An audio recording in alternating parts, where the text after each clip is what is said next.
ኩክየለሽ ማርያም ታላቅ ተአምር የምናያቸው እናታችን ልጃቸው በግር ሰንሰለት ታስሮ አይምሮው ስቶ ግራ ተጋብተው ተስፋ ቆርጠው ያለዱበት ገዳም ያለዱበት ጸበል ያላደረጉት ሕክምና የለም።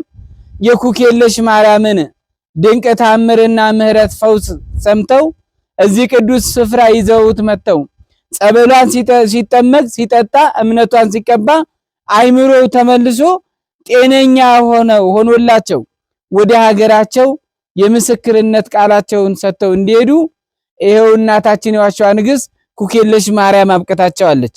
የእሳቸው ልጅ የማረች የፈወሰች ቅድስት ድንግል ማርያም የጨነቃችሁ ግራ የተጋባችሁ ተስፋ የቆረጣችሁ ሕይወት የተበላሸባችሁ እዚህ ቅዱስና ታላቅ ቦታ ታላላቅ አረጋውያን እድሜ ጠገብ አባቶች የሚገኙበት ገዳም መጣችሁ ከጭንቀታችሁ ከብዙታችሁ ከሐዘናችሁ እንድትላቀቁ የእመቤታችን የኩክየለሽ ማርያም አማላጅነት የአምላካችን ቸርነት በነፍስም በስጋም አይለያችሁ።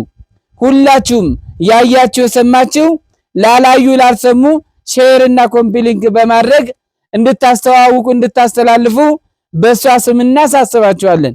እግዚአብሔር ከሁላችንም ጋር ታስሮ በሰንሰለት አስሬ ነበር ያመጣሁት። አሁን እሷ ደይ ሳመጣው የሷን ጠበል እምነት እንትን ሲል ድኖልኝ ዳነልኝ። አሁን እመቤቴ ማርያምን ለኔ ያረገችው ለሁላችሁም ታርግ ብላችሁ አመስግኑልኝ።